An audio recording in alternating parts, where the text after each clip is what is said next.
Welcome to Facts Radio, your journey through history begins here.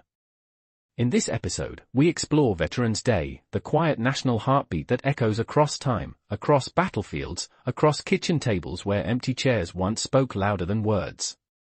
We will walk from the final shell-blasted seconds of the First World War to the marble colonnades of Arlington. We will ride troop trains across the midnight South, stand on the decks of burning carriers under Pacific suns, and sit in living rooms where a folded triangle of cloth still carries the scent of a loved one's aftershave.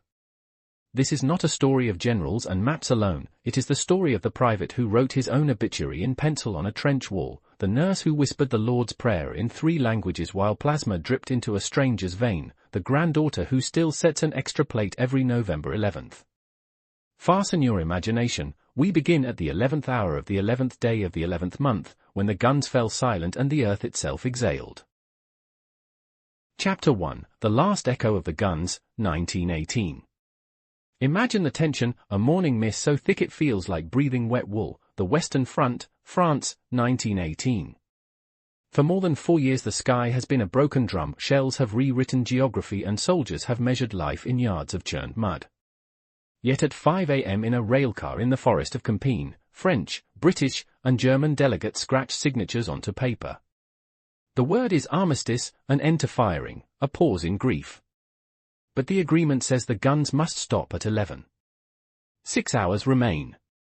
It's hard to believe, but thousands will die in those 6 symbolic hours.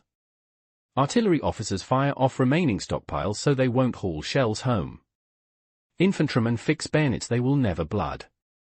Private Henry Gunther of Baltimore, a German-American drafted the year his family was harassed for their surname, charges a German machine gun nest at 10:59.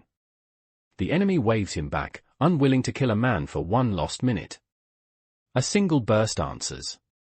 Gunther falls, the last American killed in action, his watch stopped forever at the edge of peace. Meanwhile, in a trench near the Meuse, 23-year-old Sergeant Avin McCullough counts down minutes by writing his parents' address on the inside of his helmet. He has survived Saint-Mihiel and the Argonne, but he cannot survive the waiting. Every tick is a heartbeat he thought he'd lost. At 10:58 he hears birds, real birds, not carrier pigeons, fluttering over no man's land. He weeps without sound. When 11 o'clock arrives the quiet is so alien it feels like deafness. Men remove helmets slowly, afraid the sky might still fall. Someone begins to laugh, a cracked, hysterical sound that spreads like fire in dry leaves. They stand on fire steps, staring across the torn ground at enemies who are suddenly just men in mud-grey uniforms, mirrors of themselves. News reaches Paris by telegraph at 11:03. Bells that have been stockpiled for cannon fodder are hauled back into towers. By noon every church bell in France is ringing, a bronze ocean of sound. In London Big Ben strikes for the first time in 4 years without blackout padding, its chime slips across the Thames like a victory swimmer. New York traders erupt onto Wall Street, tearing ticker tape into confetti. But on the battlefields the celebration is quieter, men shake hands, then realize they are shaking because they have forgotten how to be still. A French poilu offers a cigarette to a Bavarian corporal, they share it in silence, 2 silhouettes against a horizon of splintered trees. That night the moon looks unnaturally bright. Hospitals glow with ether and candlelight, nurses move among cots, writing final morphine dosages now that more will live. A doctor at Base Hospital 47 records in his diary, the wounded ask if they can laugh without tearing stitches. I tell them laughter is the suture we forgot to pack. Amputees practice waltzing on crutches to gramophone scratched nearly mute. Outside, soldiers build pyres of confiscated German rifles, but the flames feel like funeral pyres for their own younger selves. No one sleeps, silence itself has become a new shell shock. Back home in Kansas City, a mother named Alice Coleman hears the bells on her shift at the garment factory. She drops a stack of uniform collars she has been sewing and walks out mid-stitch. On the streetcar ride home she counts 11 stitches still clenched between her fingers, 1 for each month her son has been gone. She will plant 11 poppies along her sidewalk, each bulb pressed into soil like a secret handshake with the earth. Years later she will pin one of those dried blossoms inside a book that will become a template for national remembrance. But tonight she simply sits on her porch, rocking, waiting for the telegram boy who will never come, because her son died in October, one bullet too early for the armistice. The bells ring anyway, and she decides the sound is both music and accusation. Thus is born the seed of Veterans Day, not in proclamation but in contradiction, joy against grief, silence against thunder, the living against the lost. The world calls it peace, yet every survivor senses a companion shadow. Historian Lawrence Stallings, who lost a leg at Belleau Wood, will later write, "We did not leave the war left us, like shrapnel working outward through decades of skin." November 11th, 1918, ends with fireworks over Washington, but it also ends with a widow in Salina folding a letter into a triangle small enough to keep under her pillow.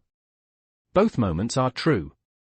Both belong to what we now name, with inadequate syllables, Veterans Day. Chapter 2. Naming the Silence, 1919 to 1938. The year after the armistice, America wakes to discover it has no vocabulary for what happened. Cities stenciled "Welcome Home" on bunting, but soldiers step off transports into a vacuum of language. A private from Alabama collapses at the sight of a brass band. He hears only artillery and the tubas. In Chicago, a nurse named Lillian Dunlap organizes the first informal gathering of ex-servicewomen in a YWCA basement. They drink cocoa and stare at the steam, unable to describe the smell of gangrene. Someone suggests they meet again on the coming November 11th, not to celebrate victory but to recognize the persistence of memory. The idea spreads by carbon copy and word of mouth, a grassroots vine climbing through American Legion posts and church basements. Congress, sensing momentum, declares November 11th, 1919, the first Armistice Day, a day of solemn pride in the heroism of those who died in the country's service. But pride is a slippery word. In New York, 25,000 veterans march up Fifth Avenue, many limp, others hallucinate confetti as falling shrapnel. At the rear, African-American troops from the 369th Harlem Hellfighters are forced to walk behind white officers. They sing "Over There," but the tempo drags, turning march into dirge. Photographer James Van Der Zee captures their eyes, every pupil is a trench. The photo will never be published in mainstream papers, instead it circulates in black barbershops, where men argue whether remembrance can be segregated. By 1921 the nation decides it needs stone. An unknown soldier is exhumed from a French cemetery, shipped across the Atlantic, and laid in a tomb overlooking the Potomac. The selection process is cloaked in ceremony, for identical caskets chosen by a wounded veteran handed roses blindfolded. President Harding speaks of perpetual gratitude, but his words echo against a different reality. On the same day, Congress slashes veteran hospital budgets by 40%. In Muncie, Indiana, a former doughboy named Raymond Soliday watches the funeral on a department store television, one of the first public broadcasts. He has pawned his medal to buy insulin.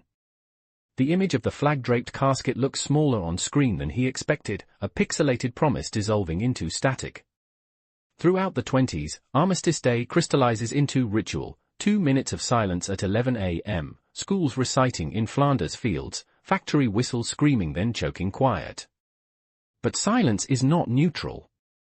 In 1924 a group of Oregon loggers refuses to stop sawing at the appointed hour. They are fired, then rehired when the foreman discovers every one of them lost a brother in the Meuse-Argonne.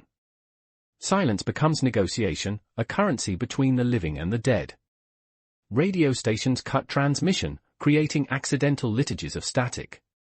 In that crackling void listeners swear they hear voices, mothers calling sons home, stretcher-bearers counting heartbeats. Psychologists label it collective auditory hallucination, but churches call it sacred. The Great Depression rewrites remembrance. Bonus Army marchers arrive in Washington in 1932 demanding early payment of promised service certificates. They camp on Anacostia Flats in cardboard shanties nicknamed Hoovervilles. When federal troops evict them with bayonets and torches, the night sky over the Capitol glows orange, an echo of battlefields no one wants to admit. Newspapers call it a riot, veterans call it another front. A 12-year-old boy named Otto Stockhausen watches from the roadside, clutching his father's tarnished dog tags. 40 years later he will chair the Senate committee that finally expands Armistice Day into Veterans Day, but tonight he only knows that gratitude can burn like tear gas. By 1938 Congress codifies Armistice Day as a legal holiday, yet the vote is barely noticed. Headlines focus on Hitler's march into Austria. Still, in tiny Armistice, Missouri, population 127, citizens gather at 11 a.m. on the courthouse steps.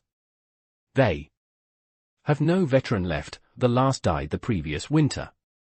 So school children read letters by proxy, one from a Union widow, one from a Confederate orphan, one from a Spanish-American nurse.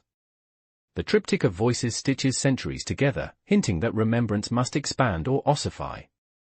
A reporter covering the event notes, they stood in the rain without umbrellas, as if weather were a small debt to pay for surviving history. The story is buried on page 12, but a junior congressman from Kansas clips it, files it, waits for a war not yet declared. He will remember the rain. Chapter 3, A Second Global Inferno, 1941 to 1945.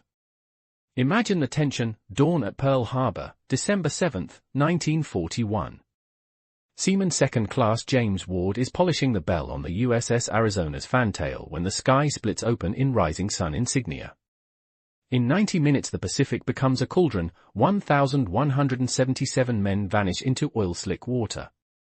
Ward's mother receives the telegram on Armistice Day 1942, because the world now fights continuously, death anniversaries blur. She pins the notice inside her 1918 service flag, the one that once hung for her brother in the last war. 2 blue stars replaced by 2 gold. She wonders if remembrance will now require a bigger wall. World War II engulfs Armistice Day and reforges it. By 1943 factories run 3 shifts, silence at 11 a.m. is impossible amid rivet guns. Instead, workers observe moments of noise, engines throttle to maximum in honor of horsepower headed overseas. A Rosie the Riveter in Seattle tells reporters, "We can't stop the line, but we can make the line roar for them." The inversion is poetic, commemoration through crescendo rather than hush. Meanwhile, in North Africa, General Eisenhower issues an order that every unit hold a roll call on November 11, reading names of the fallen from the previous war. Soldiers stand in Tunisian moonlight hearing ancestors called home. Some kneel, others load clips, unsure which response is loyalty. On June 6, 1944, the phrase 11th hour acquires new meaning. Troops hitting Omaha Beach see their watches frozen at H hour, 6:30 a.m., but many subconsciously count backward to 11 o'clock, the magical numeral drilled into them since childhood. Medics paint red crosses on helmets, then add small poppies underneath for identification. A chaplain distributes cardboard poppies made by British school children. They wilt in salt spray but cling like colored wounds. By nightfall the beach is a library of unread letters, each soaked envelope a future Armistice Day ghost. A soldier named Vincent Kowalski stuffs one poppy into his diary. "If I survive, this petal will stand for everybody who won't see another November." Pacific jungles write a different calendar. On Guadalcanal, Marines mark November 11, 1943, by burning mosquito-infested ponchos in a pyre that shoots sparks toward the Southern Cross. No bugles, only the cough of malaria. Corporal Keiko Wakatsuki, a Japanese-American linguist with MIS, listens to enemy intercepts at 11 a.m., translating plans for a midnight banzai charge. She whispers the Lord's Prayer in both languages, unsure which side claims her soul. Years later, internment camps will deny her a Memorial Day parade, but she will march anyway on Veterans Day wearing 2 lapel pins, one American flag, one 442nd Regimental insignia. She calls it double remembrance, a phrase that will never make textbooks. Back home, ration boards debate sugar allowances for Armistice Day bake sales. The argument feels obscene until a widow points out that selling cookies bought her a train ticket to visit her son's grave at Fort Snelling. The board approves extra coupons, stamps them with a Purple Heart ink pad. In 1944, with victory still uncertain, President Roosevelt proclaims November 11 the time to remember that wars do not end when the shooting stops, they end when the last widow dies. The sentence is buried in the 6th paragraph of his speech, but a stenographer copies it onto an index card and tapes it above her desk. After FDR's death, the card migrates to a drawer in the White House, where Harry Truman will find it while drafting legislation to transform Armistice Day into something broader. Victory in Europe comes on May 8, 1945, Japan surrenders August 15. When November 11 arrives, America has 16 million new veterans. In Times Square, crowds release 11,000 balloons, one for every day since the last Armistice Day, but the rubber is wartime gray, the color of surplus. A color guard of amputees presents arms using prosthetic hooks. Photographers capture the moment and headline it "The New Salute." In small towns, veterans of 1918 and 1945 share whiskey on courthouse steps, discovering their wars rhyme only in amputated syllables. A World War I colonel tells a World War II paratrooper, "Your jump wings scare me more than my trench whistle." The younger man replies, "Your mustard gas cough scares me more than my flak." They clink glasses, realizing fear is the true veteran's lingua franca. That night Congress begins debating a name change. The word armistice feels too narrow, too singular. The world has learned to pluralize horror. Chapter 4, From Armistice to Veterans, 1946 to 1954. In 1946, Raymond Weeks, a destroyer deck officer turned Birmingham shoe salesman, writes to General Dwight Eisenhower proposing a National Veterans Day to honor all who served in every war. Weeks has no political clout, only a showbox of form letters and a Purple Heart. He mails 1,000 copies, 17 people answer. One is a Georgia congressman named Ed Reese, who chairs the House Veterans Committee. Reese invites Weeks to Washington in February 1947. The two men walk the mall at dusk, counting temporary barracks still housing war workers. Weeks argues that remembrance must evolve or it will fossilize into marble sentiment. Reese, a pragmatist, counters that legislation needs a constituency. They agree to build one handshake at a time. Over the next 7 years, Weeks organizes unofficial Veterans Day parades in Alabama on November 11, funding them with bake sales and donated Budweiser trucks. Black and white veterans march together 5 years before Birmingham buses integrate. The local paper ignores them, but photos circulate in American Legion magazines. Each year the crowd grows. A Bataan Death March survivor pushes his buddy in a wheelchair made from bomber tires, so wave electrician waves from a float shaped like a radar dish. Children collect tin cans labeled "Remember, Recycle for Veterans," learning citizenship through scrap metal. By 1952 the parade draws 15,000 spectators, larger than the city's population. Weeks becomes known as the custodian of November, though he still sells floorshine 6 days a week. In Washington, Ed Reese shepherds a bill redesignating Armistice Day as Veterans Day. Debate is fierce. Traditionalists want to preserve the sacred specificity of 1918, Universalists argue the country must acknowledge Korea and future conflicts. Mrs. Alvin York, widow of the Great War hero, testifies that her husband would have wanted inclusion. A Massachusetts senator counters that broadening the day dilutes memory. He proposes separate holidays for each war until the calendar overflows. The breakthrough comes when Reese reads a letter from a Minnesota mother whose son froze at Chosin Reservoir. He knew the 11th hour before he knew algebra. Let the day carry him too. The chamber falls quiet. The bill passes 78-0 on June 1, 1954. President Eisenhower signs it in the Oval Office using 4 pens, one for each living veteran in his family. The first official Veterans Day, November 11, 1954, dawns under a cold front stretching from Denver to Daytona.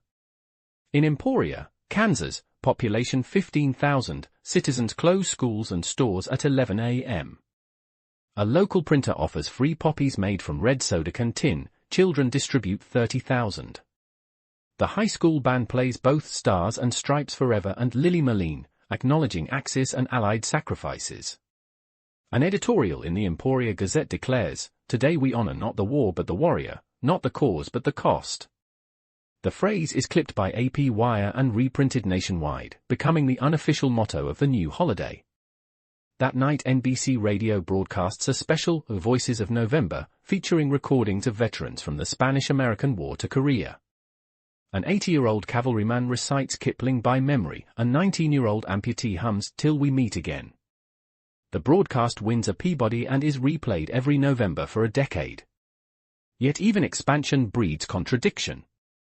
In 1955 the veterans of foreign wars petitions to return the focus to World War I, arguing that universality breeds amnesia. Meanwhile, merchandisers scent profit. A Detroit car dealership advertises Veterans Day victory sales, zero down like Bataan. Public outrage forces an apology, but the template is set. By 1958 department stores host remembrance fashion shows featuring camo-themed evening wear. A cartoon in the New Yorker depicts a salesman telling a customer, "This trench coat is perfect for Veterans Day brunch." Satire stings because it contains truth, memory commodified. Risks becoming souvenir. Still, grassroots resilience persists. In 1959 a group of Medal of Honor recipients establishes that national moment of silence at 11:11 a.m., 1 minute for each digit of the original Armistice. They stand on the Capitol steps without microphones, refusing press. Tourists initially shuffle past, but by 1963 the crowd removes hats and hushes spontaneously. A Senate page later recalls, "The silence had weight, like a folded flag placed in your arms." That same year Congress moves Veterans Day to the fourth Monday in October to create a 3-day weekend. The change takes effect in 1971. Chaos ensues, 46 states ignore the federal calendar, schools double-book ceremonies, veterans protest that movable memory is no memory at all. Raymond Weeks, now gray, leads a one-man march to the White House carrying a pocket watch stopped at 11. It will take another decade, and widespread confusion, before the holiday returns to its fixed date in 1978, a legislative admission that some anchors should not be raised. By then a new generation has returned from jungles in Asia, carrying dissent in duffel bags. Veterans Day 1970 sees 200,000 protesters in Washington demanding withdrawal from Vietnam. 500 vets discard medals over a barricade. The ceremony is both commemoration and confrontation, proof that the day has become a living text, rewritten by each war's survivors. A reporter asks Weeks if he regrets creating a platform for protest. He replies, "A veteran is someone who once wrote a blank check to America. Cashing it with protest is still patriotism." The quote is carved into the base of a statue unveiled in 1982, ironically on the Vietnam Veterans Memorial Plaza, a wall of black granite that reflects every visitor's face, reminding us that Veterans Day is not history, it is a mirror. Chapter 5, The Wall That Breathes, 1982 to 1991. Imagine the tension, a misty November dawn in Washington, 1982. Veterans Day has never seen a monument like this, black granite sunk into the earth, a wound polished to mirror brightness. No triumphant columns, no equestrian bronze, only names. 58,320 names. As the sun rises, a former infantryman named Tom Blake searches for the 18-year-old he was, finger-tracing letters that feel warmer than stone. When he finds Thomas R. Blake, he laughs, because the memorial has misspelled his middle initial, and because laughter is the only turbine that keeps grief from stalling. Behind him, a woman presses paper against the wall and rubs with a crayon, lifting her brother's silhouette like a fossil of sound. The paper tears, she keeps the rip, proof that memory is fragile and still worth carrying. It's hard to believe, but the Vietnam Veterans Memorial was almost never built. Congress balked at the design, calling it a scar. Critics compared it to a trench dug by shame. Yet Maya Lin, a 21-year-old architecture student, insisted that remembrance must begin with reflection, literally. On Veterans Day 1982, veterans run their hands across their own reflections, watching themselves disappear into letters. A Navajo code talker leaves a pouch of corn pollen, a Gold Star mother places a McDonald's apple pie because her son wrote that he dreamed of American drive-thrus in Khe Sanh. By dusk the base is layered with offerings, jump boots, Playboy issues, a set of dentures, a high school ring still wrapped in tape where the owner resized it with pliers. The Park Service catalogues everything, unsure whether artifacts belong to history or prayer. By 1984 the wall has become pilgrimage. On Veterans Day, volunteers read names aloud in shifts, 24 hours of uninterrupted syllables. The rhythm is hypnotic: last name, pause, first name, pause, middle initial, like a heartbeat with 3 chambers. Tourists arrive expecting silence and instead find a drum of language. Children who were born after Sagon's fall learn to spell Nguyen and Rodriguez before their own surnames.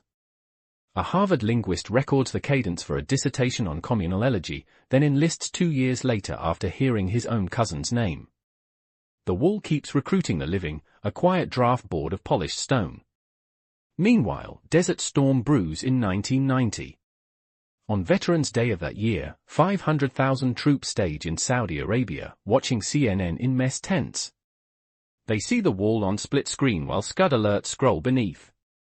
A pilot named Rhonda Rocket Cornum writes in her journal, "I am training to add more names to a monument designed to end naming." She will be shot down in February, captured, and returned to a parade where confetti sticks to her still healing collarbone. At the wall later that November she finds space beside her crew chief's name and presses into the granite a grain of sand from the Iraqi prison yard. 2 deserts meet, one of dunes, one of obsidian, both blinding. In 1991 the first National Veterans Day Parade after Victory marches up Broadway. Ticker tape is biodegradable now, but the sentiment feels plastic. A Gulf War sergeant waves from a convertible, his smile practiced, his left boot hiding a carbon fiber ankle he calls "my government issue." Crowds chant USA, yet no one offers him a job interview. He will spend the next decade explaining that Desert Storm lasted only 100 hours, but his flashbacks last all night. At the wall he meets a Vietnam corpsman who says, "Welcome to the after-party nobody RSVP'd to." They swap pills, one for nerve pain, one for nightmares, and discover both are stamped by the same pharmaceutical plant in New Jersey. History, it seems, is manufactured on shared assembly lines. By the wall's 10th birthday, rubbings have taken on sacramental aura. A wife makes a quilt from 47 paper impressions, sewing them with thread ripped from her husband's old uniform. She names the quilt Bedtime Stories and hangs it in a mobile home outside Tulsa where her grandson learns to count by pointing at names. 1 daddy, 2 daddy, 3. The child believes all fathers live in walls and speak only when touched.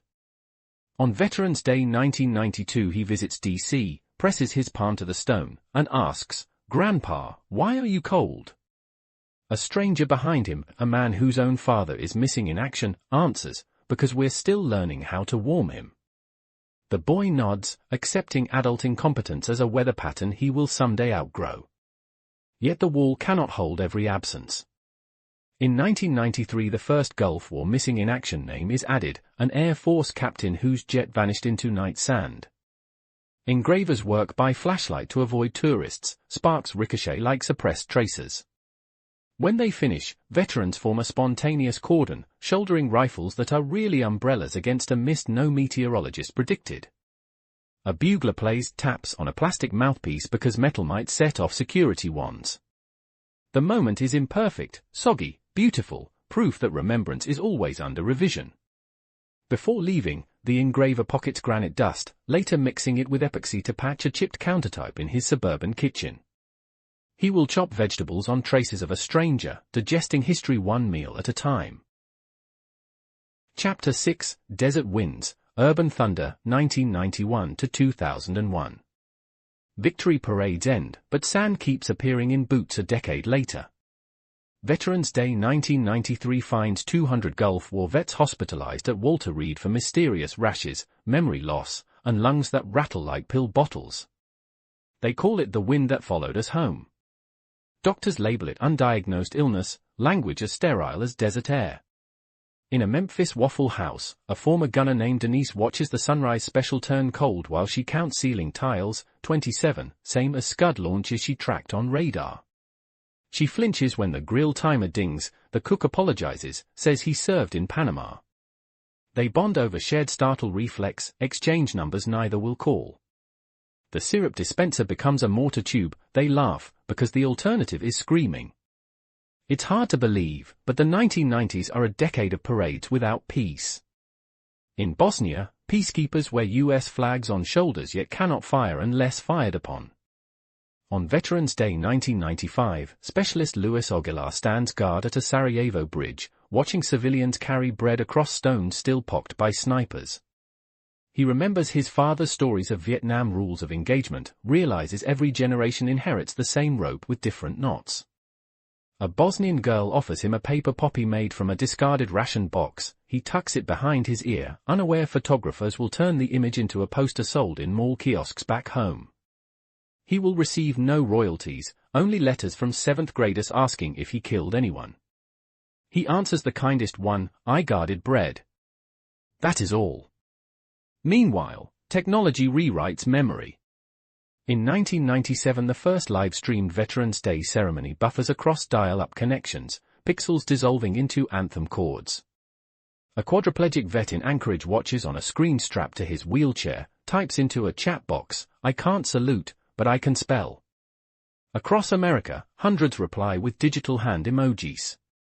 A programmer in Silicon Valley sees the thread and begins building what will become Virtual Wall, an online replica where users leave JPEG poppies and MIDI renditions of taps.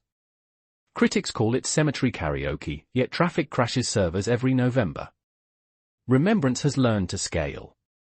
In 1999, President Clinton issues the first Veterans Day presidential proclamation email directly to citizens, subject line, "Honoring those who served." Spam filters, newborn and clumsy, redirect it to trash folders alongside Viagra ads. A veteran in rural Oregon, waiting for disability paperwork, never sees the message but notices a sudden influx of discount mattress commercials invoking Vets Day savings. He clips coupons anyway. Dignity is negotiable when rent is due. That night he dreams of a mattress stuffed with dog tags, wakes up choking on silence louder than any alarm. The new millennium arrives with Y2K fears and fireworks. Veterans Day 2000 is the first without a living World War I veteran present at the White House ceremony. The last, Corporal Frank Buckles, is 109 and too frail to travel. A recording of his voice, cracked yet resolute, plays over loudspeakers. "Remember the boys who didn't want to die but were willing." The crowd, many wearing glow-stick necklaces from millennium parties, feels time collapse. A teenager live tweets the moment using flip phone predictive text, "OMG old dude is literally history." The tweet will still be searchable when that teenager enlists after the 9th of November, when irony becomes shrapnel in his own voice. Less than a year later, September 11th redefines veteran before it defines war. On Veterans Day 2001, just 2 months after the towers fall, the mall in Washington is still smoldering with rescue lights. The ceremony moves to an aircraft carrier anchored in the Potomac, its deck draped with a flag recovered from Pentagon rubble. For the first time, National Guard troops patrol the metro while civilians watch, unsure whether to applaud or weep. A New York firefighter who dug for bodies at ground zero stands beside an Air Force pilot queued to bomb Kandahar. They shake hands without words, exchange patches instead. The patch swap becomes ritual, spawning a black market of memorabilia that will fund PTSD programs and, paradoxically, Taliban propaganda. Value, like victory, depends on which side of the rubble you stand. Chapter 7, The Forever Footprints, 2001 to 2011. Boot prints multiply across 2 continents. By Veterans Day 2003, 130,000 troops occupy Iraq. Afghanistan is an afterthought in speeches but a preoccupation in nightmares. At Fort Campbell, spouses gather before dawn to light luminaries shaped like boots, one for each deployed soldier. Wind knocks them over, candles ignite paper, triggering base fire trucks. The irony is not lost on wives who watch flames consume cardboard footwear while real boots trudge through desert sand.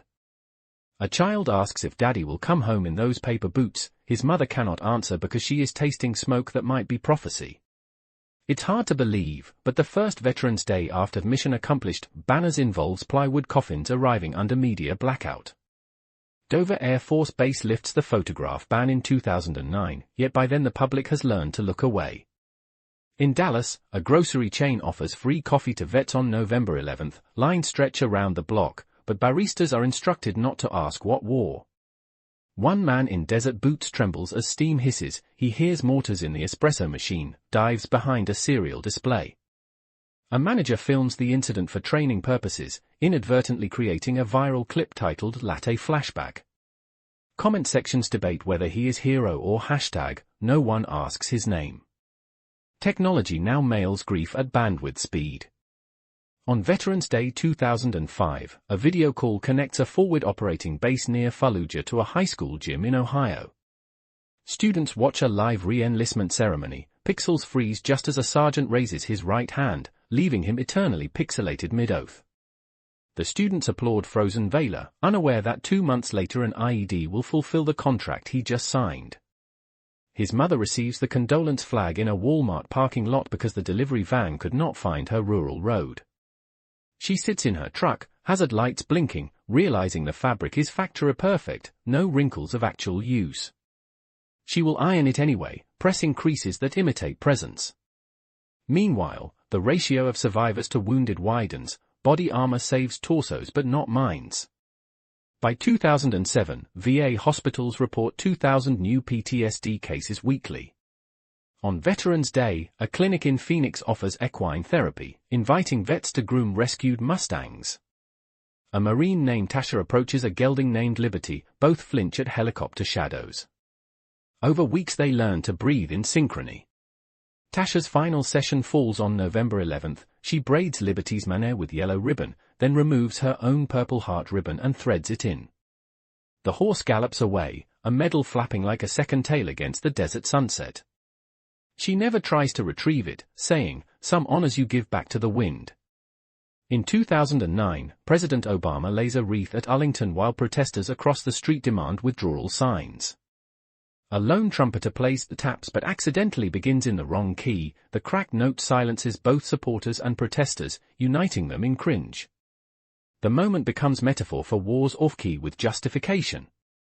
That night, troops in Kandahar watch the footage on laptops powered by generators that guzzle a gallon of fuel per minute, each gallon costing more than the average Afghan monthly wage.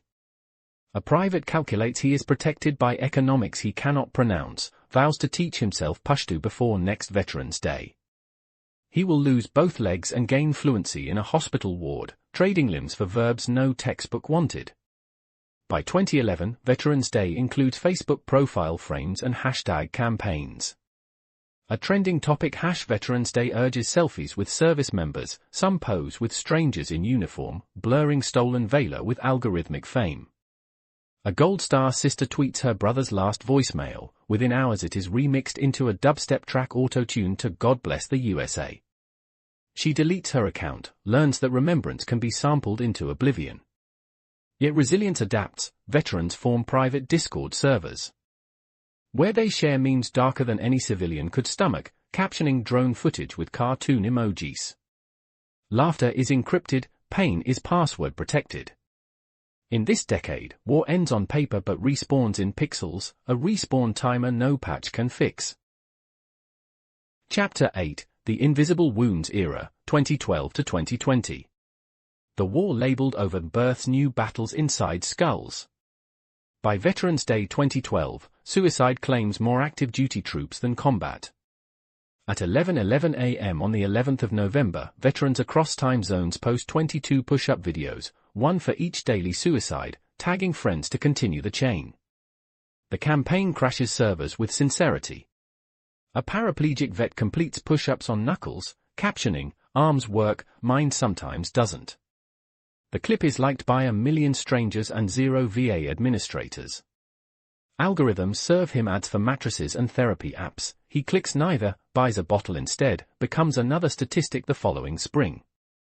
His memorial page receives auto-generated birthday reminders. Friends wish happy heavenly birthday, unsure if heaven observes earthly calendars. It's hard to believe, but drones now conduct wreath-laying ceremonies. In 2013, a quadcopter drops a miniature poppy wreath onto a remote outpost in Cuna province while operators in Nevada watch via infrared. The poppy drifts off target, snags in concertina wire, flapping like a trapped bird until rotor wash shreds it. Analysts log the incident under collateral decoration failure. Meanwhile, in Las Vegas, the same operators commute home to suburbs where Veterans Day fireworks reflect off backyard pools. Their wives ask how work was, they answer same old, unable to describe pixelated heat signatures cooling into death. PTSD arrives in minivans, disguised as road rage at tailgaters. Medical jargon evolves, moral injuries enters lexicons. On Veterans Day 2014, a chaplain at Brooke Army Medical Center hosts a forgiveness circle where warriors confess crimes no tribunal prosecuted. A medic admits he withheld morphine from an insurgent to extract intel. A drone sensor operator describes watching a child bleed out for 8 hours because rules forbade firing near a school. They speak to empty chairs representing victims, a theater of absolution without audience. The session ends with everyone humming Amazing Grace off-key, a sonic bandage unsticking at the edges. No press is invited, secrecy is the only medal they dare wear. Social media births got your 6 campaigns, military slang for got your back. Celebrities film PSAs wearing black tees emblazoned with tiny poppies. A Kardashian posts a bikini selfie captioned "Thanks Vets" and receives both outrage and 1 million likes. The algorithm promotes outrage, boosting visibility until the poppy becomes trending clip art on Etsy, sold next to pumpkin spice-scented candles labeled Veterans Day Aromatherapy. A vet in Montana 3D prints prosthetic arms engraved with poppy patterns, gifts them to fellow amputees. They flex polymer petals, realizing remembrance can be both prosthesis and product, depending on the craftsman. In 2017, the first Veterans Day under a president who evaded draft via bone spurs sparks protests.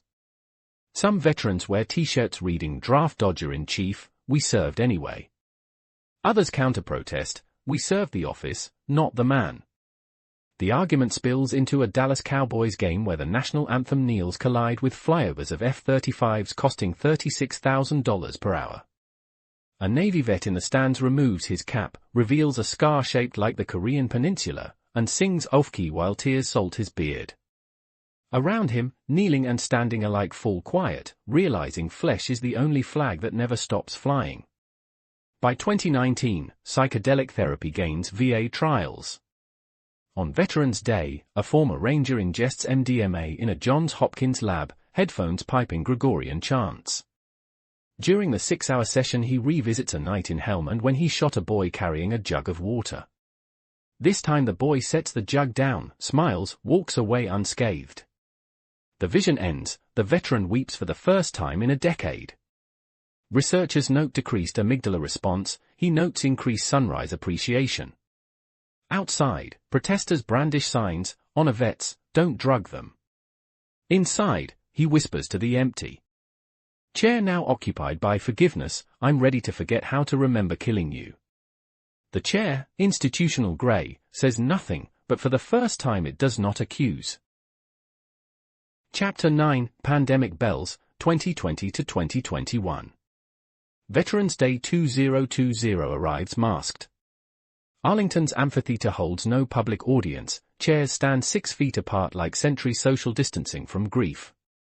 A lone bugler performs la taps, the notes echoing off empty marble, returning as faint delay, a duet with absence. The ceremony is live-streamed, viewers type RIP in chat until moderators beg for silence. In nursing homes across America, World War II vets watch on tablets held by aides in PPE. One nonagenarian asks if the masks are gas masks, if the Kaiser has returned.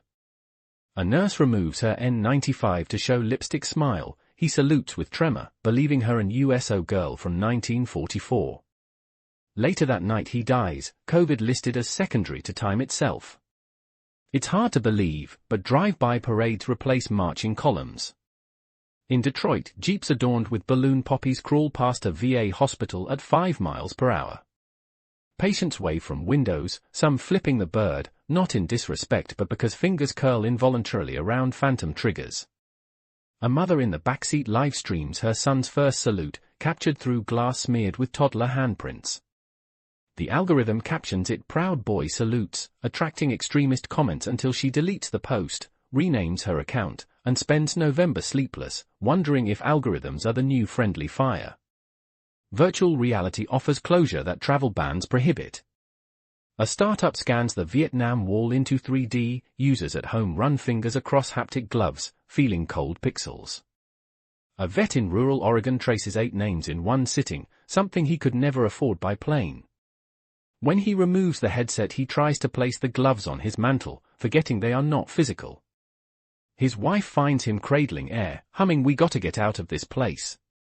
She records the moment for the company's testimonial. They send her a coupon for 20% off next purchase.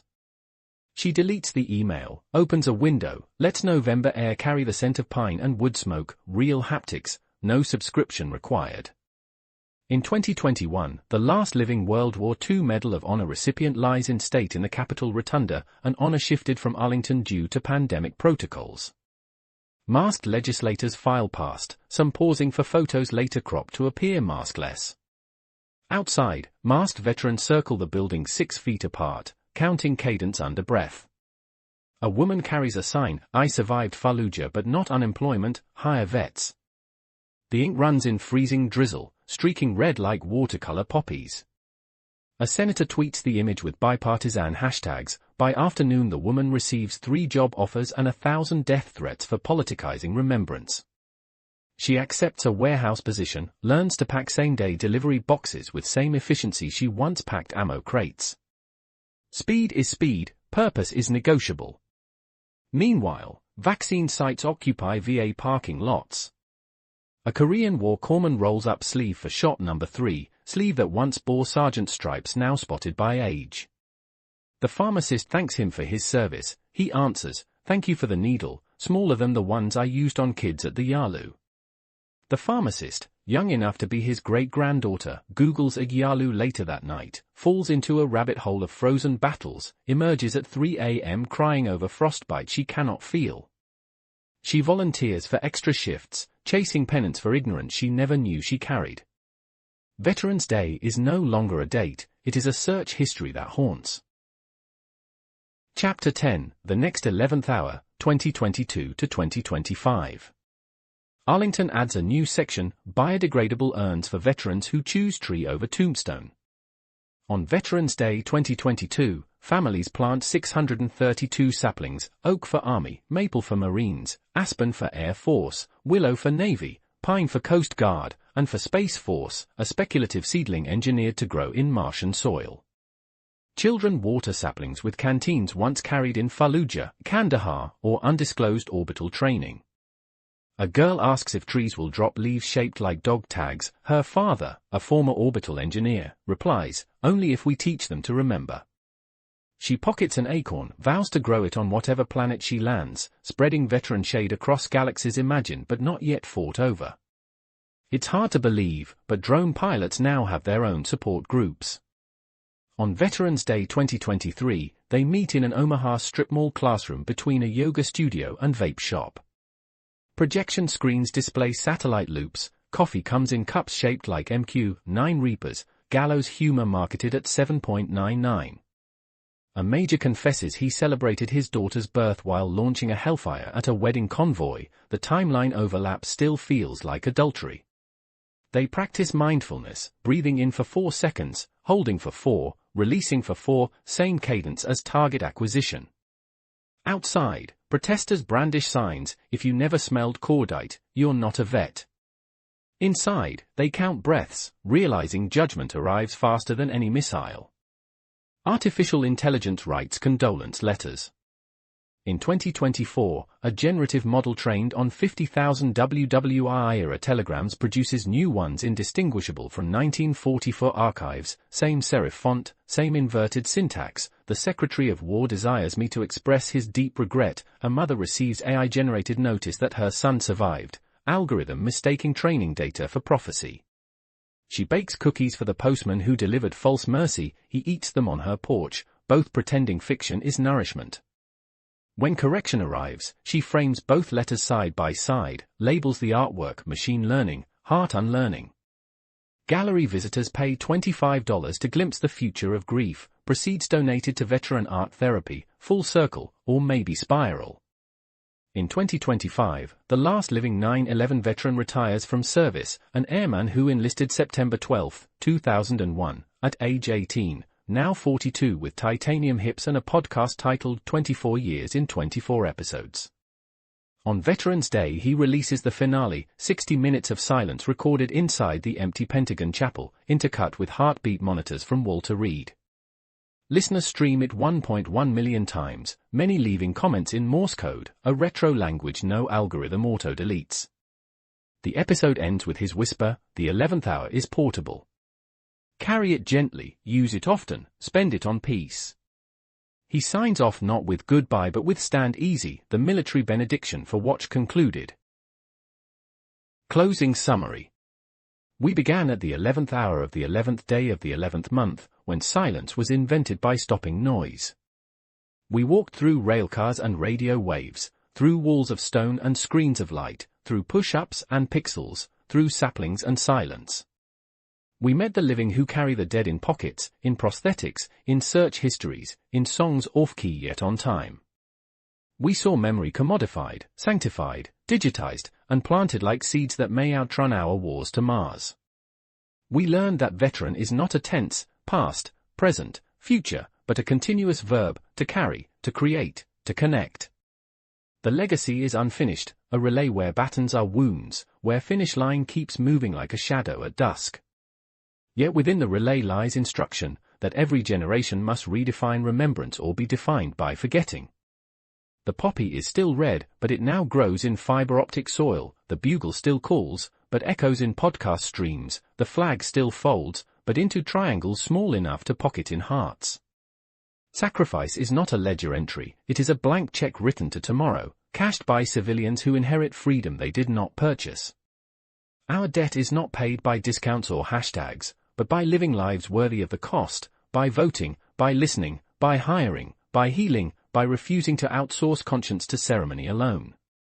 So when the next 11th hour arrives, whether marked by church bell, smartphone alert, or orbital sunrise, pause however you can. Touch the wall inside your phone, plant a tree inside your city, breathe for 4, hold for 4, release for 4. Imagine the tension of those who waited for telegrams, for emails, for knock on door, for pixelated condolence.